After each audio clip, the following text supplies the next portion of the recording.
यानी कि यहाँ पे ये minus x square minus 4 minus यहाँ पे 4x होगा। X square cancel. क्यों कैंसिल हुआ? क्योंकि दोनों स्क्वायर में और प्लस और माइनस है। अब देखो यहाँ पे क्या है, एक्स स्क्वायर ऑलरेडी दिया हुआ है, ये माइनस 4x इधर जाएगा तो 2x और प्लस 4x बन जाएगा, ठीक है। और यहाँ पे प्लस 1 दिया हुआ है, ये माइनस 4 और प्लस 60 56 होगा, और इस साइड से 56 उस साइड जाएगा तो माइनस 56 हो गया। अब हम इसको क्या कर रहे हैं, सॉल्व। तो देखिए एक्स स्क्वायर लिख दीजिए, इन दोनों को जोड़ने पे कितना आ जाएगा हमारा 6x प्लस वहां पे माइनस प्लस 6x और ये कितना हो जाएगा माइनस 55 इज इक्वल टू कितना हो गया 0। अब आपको क्या करना है, इसको 55 को प्राइम फैक्टर लेंगे तो 5 और 11 आएगा। मिडिल टर्म में क्या बैठा हुआ है 6x, मिडिल टर्म में 6x और प्लस में है, प्लस में है तो आपको 5 और 11 में कौन प्लस में आएगा 11 प्लस में होना चाहिए 5 है तो कितना हो जाएगा x square plus 11x minus 5x minus 55 is equal to कितना हो गया, कॉमन लेके x क्या बचेगा x प्लस 11 माइनस 5 कॉमन लेंगे क्या बचेगा x plus 11 x plus 11 is equal to क्या हो गया 0। तो क्या लिखेंगे x plus 11 is common, x plus 11 क्या हो गया कॉमन, और यहाँ x माइनस 5 क्या हो गया एक ब्रैकेट में 0। बताओ x plus 11 is equal to 0 करेंगे, x का वैल्यू कितना आ जाएगा माइनस 11 और यहाँ से x minus 5 is equal to 0 करेंगे, x का वैल्यू कितना आ जाएगा 5। यानी कि हमको क्या लेना है, पहला टर्म क्या लेना है 5, दूसरा कितना हो जाएगा 6, तीसरा क्या हो जाएगा 7। जरा करके देखते हैं, 5 मिडिल टर्म स्क्वायर है 36, मिडिल टर्म 36, इन दोनों के स्क्वायर का डिफरेंस यानी कि 5 का स्क्वायर हो जाएगा 25, ये हो जाएगा 49 प्लस 60 तो कितना हो गया 49 25 4 और 2 माइनस 24 प्लस 36 सॉरी 60। तो ये चेक करने के लिए करते हैं हम लोग, चेक करेंगे एग्जाम में अगर आपको लगता है तो चेक करेंगे। 60 में से 24 में 6 हो गया, इस जगह आपका 5 में से 2 गया 3 36, इसका स्क्वायर में 36 आएगा, यानी कि हमारा जो आंसर आएगा 5 6 7 है। The consecutive 3 natural numbers are 5 6 and 7। Can we write this, लिख सकते हैं ना, हो चुका है। नेक्स्ट आगे बढ़ते हैं, वो कहाँ है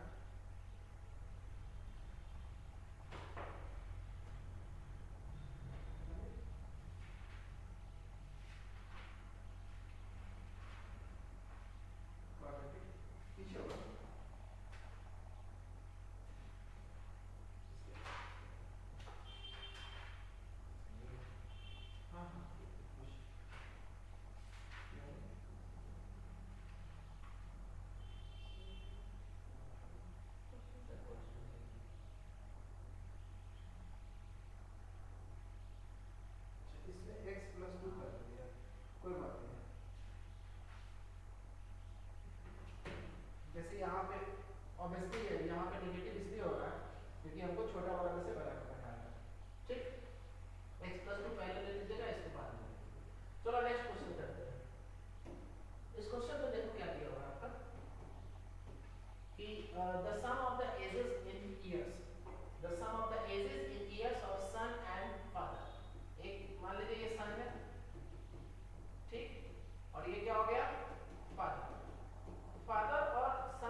0, x इज इक्वल टू 30 और x is equal to 5।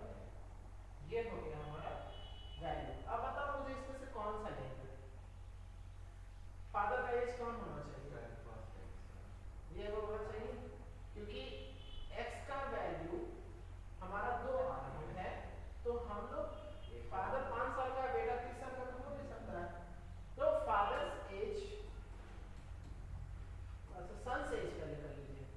Son's age, क्योंकि सन्स एज हो जाएगा आपका 5 इयर्स, तो फादर्स एज कितना हो जाएगा? फादर्स एज हो जाएगा आपका 35 माइनस 5, 30 साल के फादर है और 5 साल का बेटा। ठीक है, क्लियर है? ठीक है,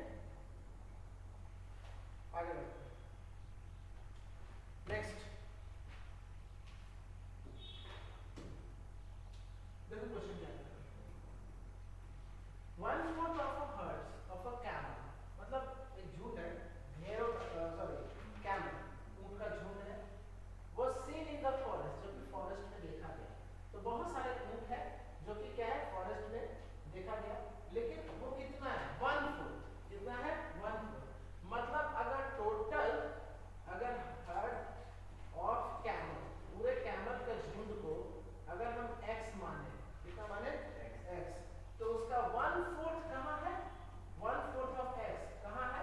फॉरेस्ट में, फॉरेस्ट में, जंगल में है। आगे कहता है twice the square of square root of the herds, यानी कि twice square root of herds of camel, यानी पूरे का स्क्वायर रूट का दुगुना, वो कहाँ पे है? माउंटेन पे। ये है आपका माउंटेन पे, वो आपका माउंटेन पे है। और थर्ड नंबर में रिमेनिंग 15 कहाँ पे है कैमल्स? वो बैंक ऑफ रिवर, नदी के किनारे। तो बताइए कि टोटल नंबर ऑफ कैमल्स कितने हैं? तो क्या मान लेते हैं टोटल नंबर ऑफ कैमल्स को? Let the total number of camels be x। ठीक है, according to the question. Question क्या कह रहा है? क्वेश्चन आपको कह रहा है कि 1/4 यानी x/4 कहाँ है? जंगल में, फॉरेस्ट में। Twice the square root of total कहाँ है? माउंटेन पे। बच कितना गया? 15। ये टोटल कितने के बराबर होना चाहिए? x। x हमारा क्या है? Total number of camel. अब आप क्या करिए? एलसीएम लीजिए।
और बैठा लेते हैं। यहाँ पे x इंटू एक्स कितना x स्क्वायर, x इंटू 100 कितना 100x इक्वल टू कितना 1/2